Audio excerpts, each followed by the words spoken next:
नमस्कार दोस्तों। आज हम बात करने जा रहे हैं विक्टर फ्रैंकल की एक ऐसी किताब के बारे में जिसने लाखों लोगों की जिंदगी बदल दी है।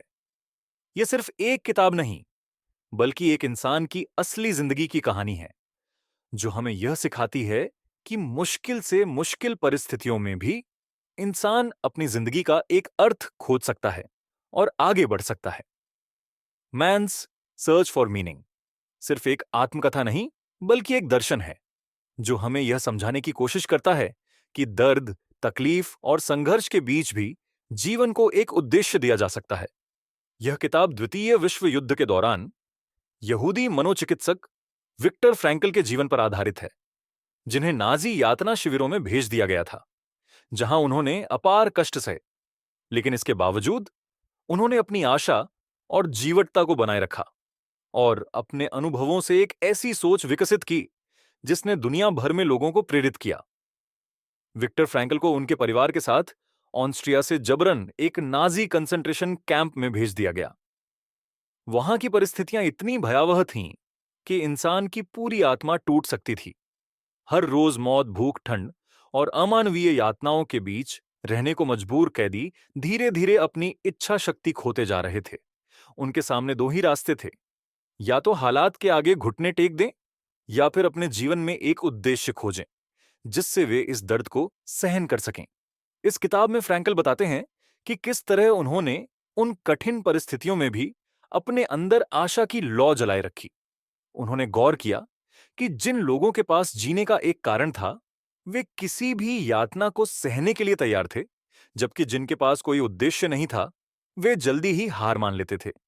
उन्होंने देखा कि कुछ कैदी ऐसे थे जो भयंकर पीड़ा और भूख के बावजूद खुद को मानसिक रूप से मजबूत रख पा रहे थे और उनमें एक अलग तरह की जीवटता थी। उन्होंने यह निष्कर्ष निकाला कि मनुष्य के लिए जीवन में एक अर्थ होना बेहद जरूरी है और यही अर्थ उसे किसी भी संघर्ष से लड़ने की शक्ति देता है। फ्रैंकल खुद भी अपने जीवन के अर्थ को खोज रहे थे। वे एक मनोचिकित्सक थे और उन्होंने तय किया कि वे अपने दर्द को ही अपने उद्देश्य में बदल देंगे। उन्होंने सोचा कि अगर वे इस यातना शिविर से जीवित बच निकले तो वे अपनी कहानी दुनिया को बताएंगे, ताकि दूसरे लोग इससे प्रेरणा ले सकें और अपनी जिंदगी में आने वाली कठिनाइयों को सहने की शक्ति जुटा सकें। किताब में वे बताते हैं कि किस तरह कुछ कैदी हर हाल में दूसरों की मदद करने की कोशिश करते थे, भले ही उनके पास खुद कुछ भी ना हो। उन्होंने ऐसे लोगों को देखा जो अपनी आखिरी रोटी का टुकड़ा भी किसी और जरूरतमंद को दे देते थे। इस बात ने उन्हें यह सोचने पर मजबूर कर दिया कि इंसान की असली पहचान उसके हालात से नहीं, बल्कि उसके चुनाव से बनती है। चाहे हालात कितने भी बुरे हों, हर इंसान के पास यह चुनाव करने की शक्ति होती है कि वह उन हालातों पर कैसी प्रतिक्रिया देगा। इस किताब का सबसे महत्वपूर्ण संदेश यह है कि जीवन में पीड़ा और संघर्ष से बचा नहीं जा सकता, लेकिन हम यह तय कर सकते हैं कि हम उस पीड़ा को किस नजरिए से देखते हैं और उससे क्या सीखते हैं। फ्रैंकल कहते हैं कि हमें जीवन से यह सवाल नहीं पूछना चाहिए कि जीवन का अर्थ क्या है, बल्कि हमें खुद से यह पूछना चाहिए कि हम अपने जीवन को किस अर्थ से भर सकते हैं। जब हमें अपने अस्तित्व का कोई उद्देश्य मिल जाता है, तो हम किसी भी संघर्ष को सहने के लिए तैयार हो जाते हैं। फ्रैंकल के मुताबिक जीवन के तीन मुख्य अर्थ हो सकते हैं। पहला, कुछ बड़ा हासिल करना या किसी महत्वपूर्ण कार्य को पूरा करना। दूसरा, किसी से सच्चा प्रेम करना। और तीसरा, अपने संघर्षों को एक उद्देश्य में बदल देना। उन्होंने कहा कि दर्द और पीड़ा को टाला नहीं जा सकता, लेकिन अगर हम उसे सही तरीके से स्वीकार करें और उसमें अर्थ खोजें, तो यह हमारे आत्मविकास का सबसे बड़ा जरिया बन सकता है। फ्रैंकल की यह सोच लोगोथेरेपी नामक एक नई मनोवैज्ञानिक पद्धति का आधार बनी। इस थेरेपी के अनुसार मनुष्य की सबसे बड़ी जरूरत सुख या सत्ता नहीं, बल्कि एक सार्थक जीवन जीना है।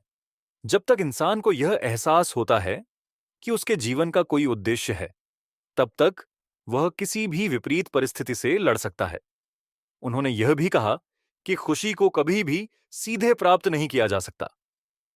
यह केवल एक साइड इफेक्ट की तरह होती है, जो तब मिलती है जब हम अपने जीवन में कुछ सार्थक करने की कोशिश कर रहे होते हैं। यह किताब न सिर्फ एक सर्वाइवल स्टोरी है, बल्कि यह हमें हमारे खुद के जीवन के बारे में सोचने पर मजबूर कर देती है। हम में से हर किसी की जिंदगी में कभी ना कभी मुश्किल दौर आता है, लेकिन यह किताब हमें सिखाती है कि हम किस तरह अपने संघर्षों को ताकत में बदल सकते हैं। विक्टर फ्रैंकल की कहानी हमें बताती है कि मनुष्य के पास कभी ना कभी सब कुछ छिन सकता है, लेकिन उसके पास हमेशा यह आजादी होती है कि वह अपनी प्रतिक्रिया खुद चुने। किताब के अंत में फ्रैंकल कहते हैं कि जब हमें यह एहसास हो जाता है कि हमारे कष्टों का एक अर्थ है, तो वे हमें तोड़ते नहीं, बल्कि हमें और मजबूत बनाते हैं। उन्होंने यह संदेश दिया कि इंसान का सबसे बड़ा कर्तव्य है कि वह अपनी जिंदगी को एक उद्देश्य दे, क्योंकि अगर किसी इंसान को यह पता हो कि वह क्यों जी रहा है, तो वह किसी भी परिस्थिति में टिक सकता है। अगर आप इस किताब को पढ़ते हैं तो आपको यह समझ आएगा कि आपके जीवन में चाहे जितनी भी कठिनाइयां आएं, आप उन पर कैसे काबू पा सकते हैं। जब तक हम अपने संघर्षों से भागते रहते हैं, तब तक वे हमारे लिए दुखदाई बने रहते हैं। लेकिन जब हम उन्हें स्वीकार कर लेते हैं और उनमें एक अर्थ खोजने लगते हैं, तब वे हमें और मजबूत बनाते हैं। बस आज के लिए इतना ही। ये पॉडकास्ट सुनने के लिए धन्यवाद। अगर आपको हमारा कंटेंट पसंद आया हो, तो हमारे चैनल को सब्सक्राइब करें